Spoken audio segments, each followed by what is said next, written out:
Hey guys, welcome back to Blended Life. Blended life with us.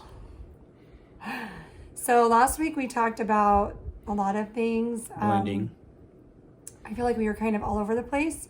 Well, I mean, we were. So That's okay. But I guess let's start with misconceptions of being a blended family.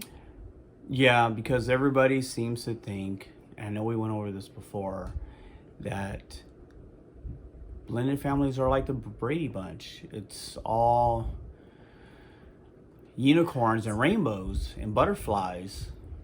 And it's not. It's more like the evil stepsister, the evil queens from Disney movies. No, I'm just kidding. It's not necessarily like that, but there's a lot of that in there. When our youngest daughter, she's almost 8, when she found out that I wasn't Channing, that's his daughter from his previous marriage, when she found out that I wasn't her real mom, she was like, wait, so you're a stepmother? And I was like, yeah. And she was like, the other mother. No, she said the other mother. No, she like said Coraline. No, she did not. She said, like, the evil stepmother from Cinderella. And I was like, oh. Yes. It's so sad what, like, you're so messed up. What a horrible stigma is on stepmothers. Like, it's just sad. I mean, yeah. If it's not true, it is sad. But no, yeah, it's sad. It's sad because, growing up, I wouldn't say we had a blended family. We had I had my half brothers and sister, well, my half sisters, but same mom, different dads. But my stepdad raised me. I believe my mom said I was about 18 months old when he started taking care of us. And so he was always there for me, taught me responsibility, taught me hard work, and was there. And I can't say he was really any different from anybody else, any other father I probably would have had. Yeah. But he was there, and he loved us and took care of us and always made sure we had what we needed. So he's experienced being in a blended family before.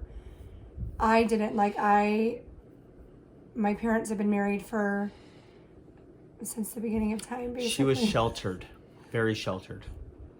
She lived a sheltered life. And that's okay. Basically, just think of it, she grew up on a farm and she was away from everybody. Just think of it like that.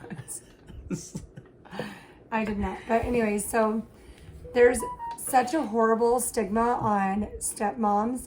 I feel like stepdads get a little bit more love, but whenever it comes to being a stepmom, you're never going to live up to the expectations that are set for you.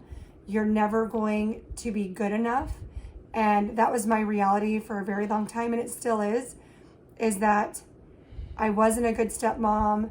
I was a great mom, but people just don't think that I was a good enough mom to my stepdaughter. And that was really hard because I talk about this in my blog, actually. There's a I haven't post read on her this. blog. I don't read it. What a great supporter. I mean, I support you. I like everything. It doesn't mean I read But it. But how I basically I had expectations and I was never able to live up to them because they were expectations that they were too high for anyone, is the reality. Yeah. I feel like. And you guys are going to get two different perspectives from this, from me being a stepfather and from her being a stepmother. And I mean, we'll get into that as she's talking Not about an ad this. for V8. I just love V8. I mean, if it was splashed the tomato stuff, I mean. I'm getting my daily dose of vegetables. So yeah, I feel like it was a lot different for him. He didn't have people constantly belittling him and berating him. He had a couple of situations, but for me it was like, I gotta from bio mom. I got it from his family, unfortunately. I was just never good enough. And I think until you put yourself in that situation, you will never truly know what it's like to be a step parent or a stepmom. But I was expected to make up for what mom didn't do. And that was really hard for me because at the end of the day, I'm not mom, I'm stepmom. And the love that I have for my children that I've carried and birthed was very different because it was a natural love. It was like the moment I knew I was pregnant, I just had a natural love for my children. And so whenever you have a stepchild, I feel like it's something that sometimes you have to work out, especially in the situation that we had and how bad things were with his child custody and everything. It only made things that much harder. I mean, I don't want you guys to think that during this whole process and all this that we handled it so well and that everything was just great. I mean, it definitely put a strain on our marriage. I mean, don't get me wrong. We talked about getting divorced many times. We talked about separating. Hold up.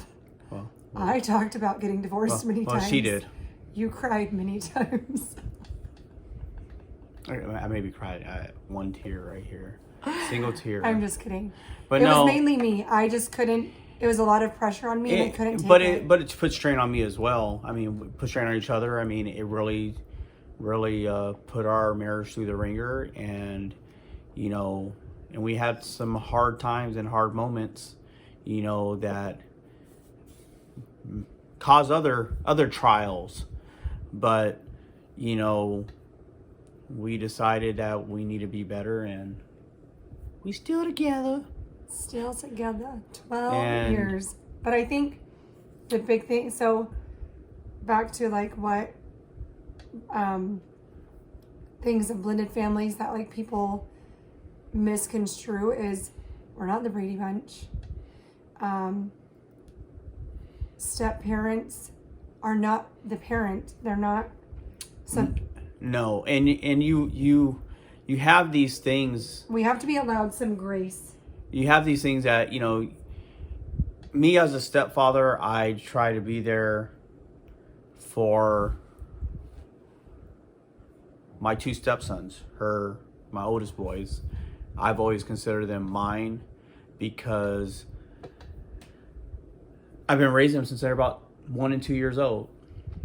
And I guess because I had, with my stepfather, had such a good relationship with him in the sense that he was there and he taught me what I needed to be to become a man and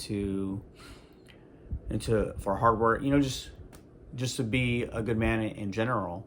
That because he supported me, I wanted to be there for her boys, which are my boys, and I wanted to make sure that they had that love because I wanted to make sure that my stepfather was great, but there's some things I'd say he lacked in. But us as kids, and we strive to be better than our parents were who raised us, and give them more. And that was the one thing that I wanted to do is I wanted to make sure that they didn't feel like they were left out. I wanted to make sure that they felt that they were loved and accepted and everything. And I wanted them to have that because those were things that I struggled with, even being in our blended family growing up. Like I said, it wasn't necessarily blended, but it kind of was. But I wanted them to have more than what I had.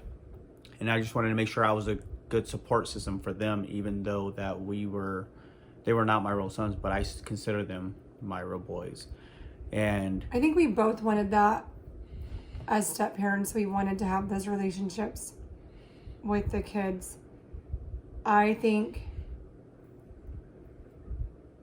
this is just my opinion and my perspective of going through it. I think it was harder for me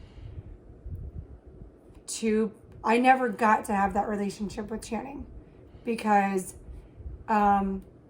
whether it was bio mom telling her I wasn't her mom, she didn't have to listen to me, or just silly things like she'd go visit mom and she'd come back with completely damaged hair because they tried to perm it 2 days in a row. And why? So that she wouldn't have straight hair like me. So, But don't get it wrong, because even when Channing went over there and she came back, Channing didn't even like me sometimes. So. Oh, it wasn't. No, it wasn't that. It No. wasn't that Channing wanted that. It was that that's what the mom wanted. Yeah, and she didn't want her to have straight hair like me. those are more so- issues that we'll get into later, as far as the details of some of that stuff. Yeah. And maybe we'll get into that if you guys are wanting to know some of those things. But yeah, she's on her phone. Sorry. But anyways, One of the 5 kids is messaging. okay, so yeah, she was on her phone. One of our kids was messaging. But yeah, if you guys want to ask for further details on some of the things, that'd be something. If you go to her Instagram, you And can we didn't follow put it. down there somewhere, because we didn't put it on the last one. But we will. It'll be put it on somewhere there. around here. We're not tech savvy. Well, I'm not on the whatever. But again, since we're talking about this, if you guys like this, subscribe to our channel. Go like our Instagrams. Get the notifications down there. And share our stuff so other people can see this. Because it'll help us, and maybe we can eventually get some better equipment to help us do better videos. Because I don't know, this phone life is alright. But anyways,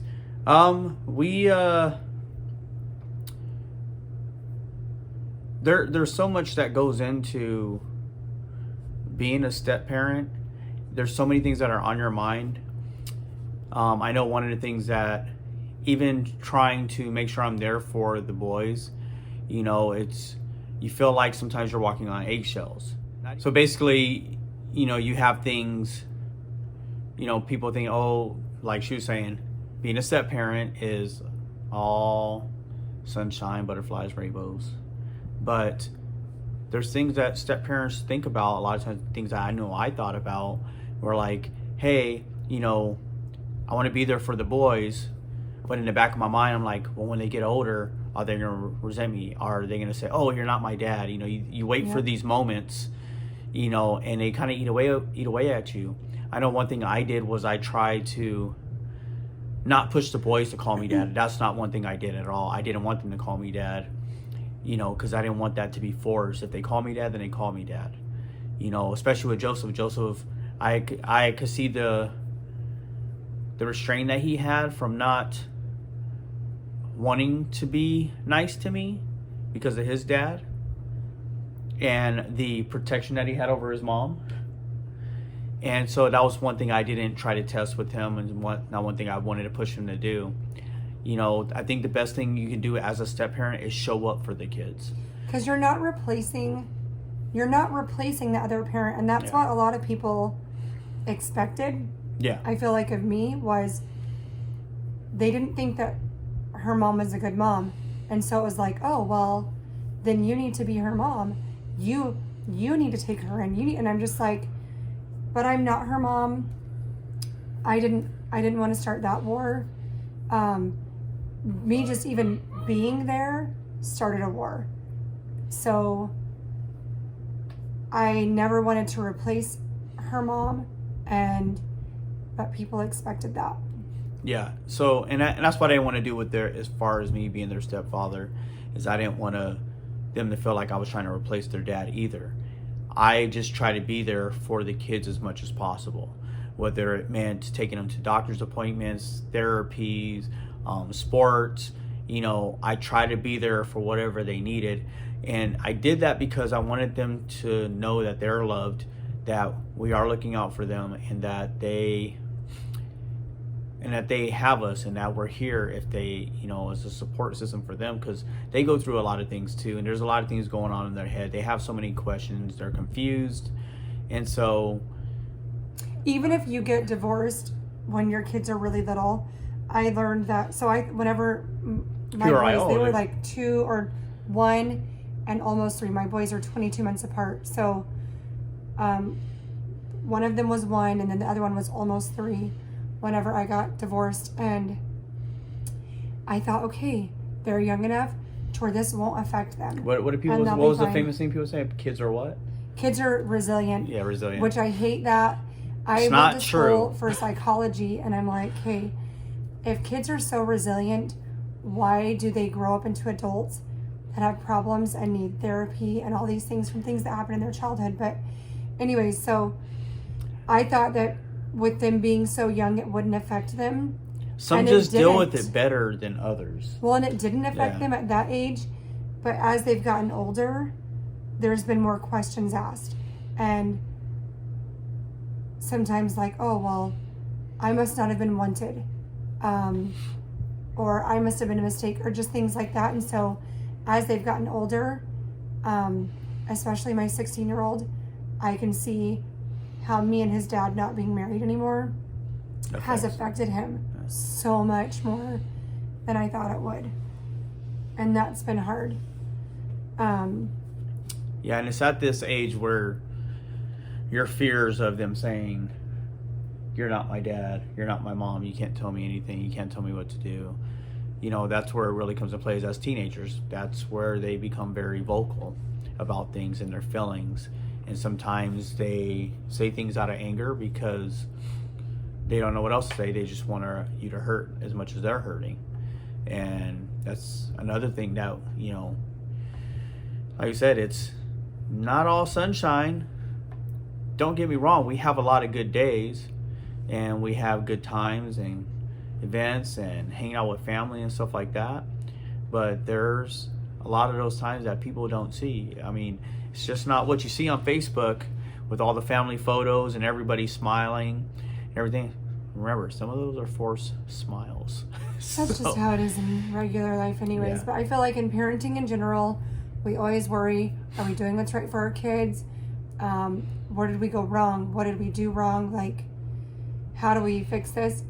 And so just, I think that step parents need to be given a little bit more grace and understanding that they are raising a child that has been raised by somebody else for the most part, and they're not the same people.